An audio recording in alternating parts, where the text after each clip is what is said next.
So I haven't used my 3D printer in a very long time. Probably since the last video I did on it, really. And I moved it to where my computer is, that room. And as I moved it, I was gonna print some new stuff, right? I just saw this, so like it was just like laying right there, just hanging out. And this is the clamp that allows you to put in your filament. And this spring here is supposed to kind of go right here. It's hard to show you guys.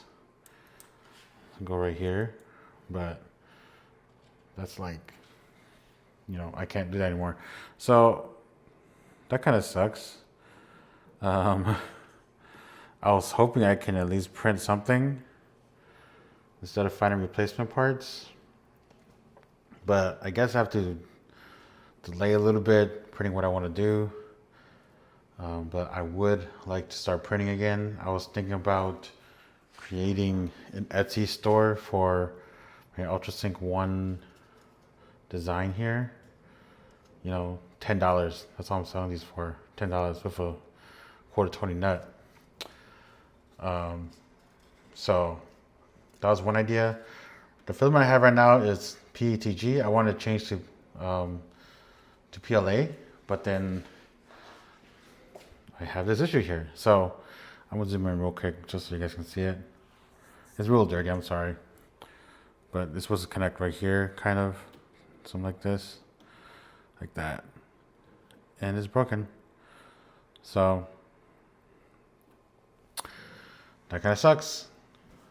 So another broken item I have is the Godox ML60 light here. And this broke around November time, I think. It just never powered on anymore for some reason. And I have no idea. And Godox won't fix it. The companies that they keep try to send me to won't fix it. And I just kind of yelled at them a little bit. Not yelled, but I was just like, hey, can you guys just tell me how to open it up? Because I'm not warranty anymore. I would see if I can figure out how to fix it myself. So, because I couldn't figure out how to open it up. Apparently, this is the back part of that, right? You need to take this off. Then it reveals the areas where the screws are. And this is the circuit board right here. This resistor here is the one that, as I took it out, it like just kind of fell off. I'm wondering if this is the issue here. I tried putting it back on, but I don't know how to solder onto certain circuit boards, especially these. These are like this capacitor is like flat, so I have no experience in that.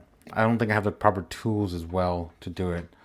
So I'm gonna see if someone knows how to do that or do more research and get the right tools to do that. So this is broken also, but I figured out how to open it up. So if you guys ever want to know how to open this up, just let me know, and I'll actually, it's just this right here. Just take this off, you'll figure it out yourself. So here's another item that is, it's not really breaking, it is breaking, but it technically can still be worked. This is a little strap from Tilta when I bought the Tilta Nucleus Nano 2, and you can kind of see it already. So I'll just show you how it works. This right here is the rough Velcro, and the rest of this is the soft Velcro. It just kind of loops on itself, so you can tie this to like a rod with your lens. But you're probably seeing it already. There's a little gap in there, right? But right here, it started peeling. Because we used it so much, I guess, and I don't know if like I can fix that. I don't think I can. So I just bought like a new like Velcro thing. The only difference is like down here it's rubbery, so so there's a lot of friction with the lens. The one I bought is like it's more matte, so it slips around a little bit easier on the lens. So this has that advantage with that, but like this one doesn't really work anymore. I mean, I think I only use it for like maybe like a few days and it started doing this. So I don't know if I can replace this part, the soft Velcro with new ones or not. But that's one thing that's messing up on me. I think the most impactful damaged equipment that affects me are my Lavs. I think I spoke about these like some videos ago, but I sent this to Gotham Sound to see if they could fix it, but no, it's broken. Well, first off, I think they disconnected it. First off, probably, which is fine. I don't care. But this is red band, and if you don't know, like Lav lingo, red band means right here it says negative 10 dBs quieter than regular Lavs. So when you're purchasing Lavs, make sure you kind of look for that, the sensitivity. Like you'll see, like especially the B6s, they have like a bunch of different ones. They have no sensitivity, they have low sensitivity, high sensitivity. So find the one that works for you. Normal sensitivity is probably the one you guys want. That's like the most common one. But I think it broke up here, or like I think it got to a point where it just was too quiet and unusable. So yeah, or I think I don't know what happened, but that is dead. I can't use that anymore. I just have a free connector now, you know. So then the next one, there's another B6 here. Right here, they said dead at the head. And I bought this. Unfortunately, I bought this at Lens Rentals. And it was, I think it worked okay for a while. I think I noticed it right away, which I should have returned it, but then I was too busy to really like figure it out. I even resoldered it myself. These are the shielding that I put in, but it's dead up here. Like you can kind of see, it's kind of hard. You might not be able to see it, but I think they took a look at it. Oh, that doesn't belong there. But there you go. You can kind of see that.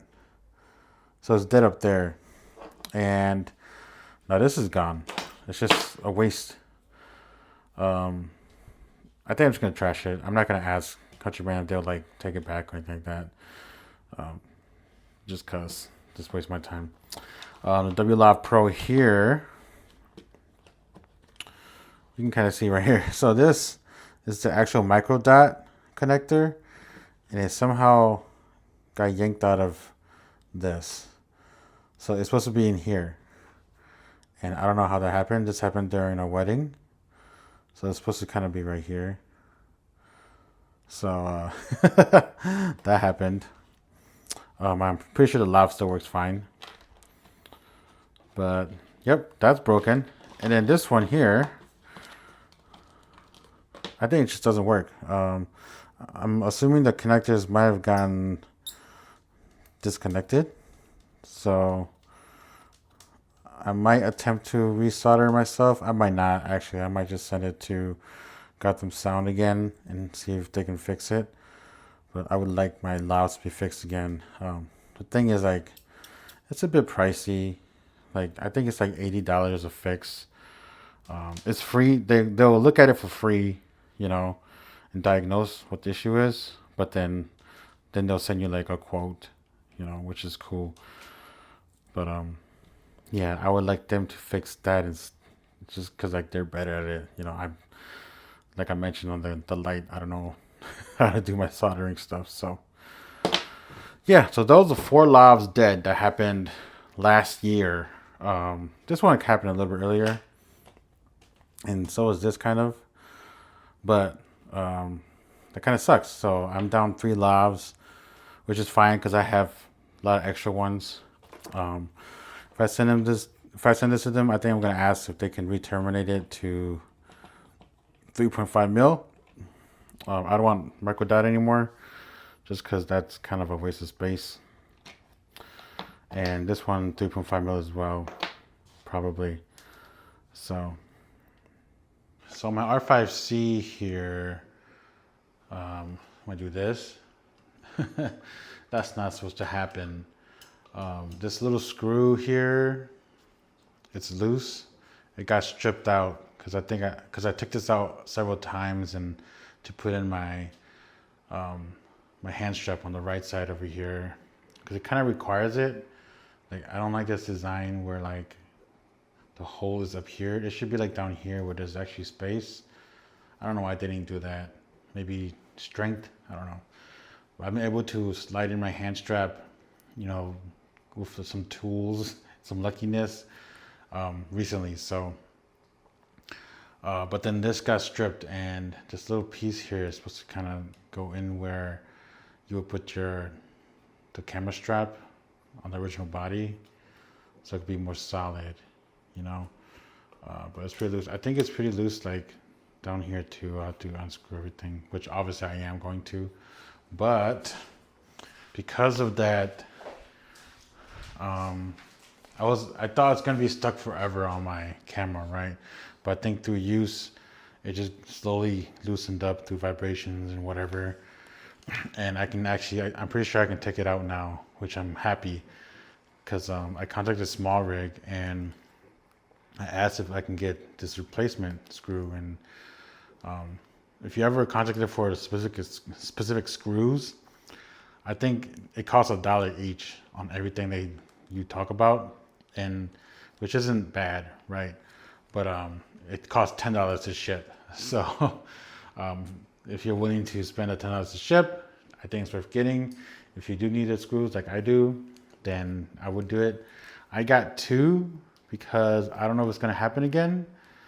The Allen wrench, or the screw Allen, whatever, receiver, it's like so small that I feel like it is easy to get stripped. So just in case it happens again, I don't have to contact Small Rig and pay another $11 just for them to ship 1 screw. So I just paid $12 to ship 2 screws. So yeah, hopefully I can get that fixed. So this is my folding Olympia cart, and it's a very popular one, right?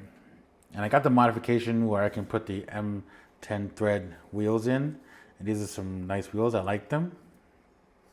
The only thing is this little black part here. This is a 3D printed part. This is where the wheel goes, just like this. And you know, it fits perfectly fine. The only thing is because it's 3D printed, then I think the material isn't as strong. It feels like these type right here, this plastic on the card itself, like I feel like that's kind of stronger than what we 3D print, because obviously this is like injection molded, so it's a different strength, it's better. And the 3D print is just kind of lined up. So what's been happening was, like, I could just do it here. The wheels are loose, right? And today when I took this out of my car, the wheel just plopped out because the threads are like not even there anymore. I just pull it out. So not a huge deal, I don't think, but I did throw away the wheels and the previous black part. I don't know what you call it, to put the wheels in, because I thought this was going to be like my permanent solution. But I was stupid enough to do that, and all of these are loose. All 4 of these are loose. So I'm probably going to try to print this again if I can take this out. This is like really tight in there. But I'm going to try to print this again. This is, by the way, I did print PETG, so it's a stronger plastic from PLA. But then I didn't do 100% infill. I think I did like 70% infill. So I'm probably going to try to do 100% infill and use Loctite for this, just so maybe we can reduce the chances of it like moving left to right, and it can stay tighter. So I'm going to give this a chance. Otherwise, this cart might be scrapped. Okay, in audio news, this is very unfortunate because I really like these units, but a while ago, someone rented these from me for a project, and the reason why he rented was because his specific Theos unit, the threads up here where you screw in the lav got loose or something. And I think this exact thing has happened to me. So when you try to screw in your lav mic, it just spins forever, right? And I've discovered this like a few weeks ago, but it's been working fine for some reason. I somehow have been able to manage with it. And then just the other day, when I was like putting it in and testing it out, it wasn't really working because I don't think the jack was far enough in there.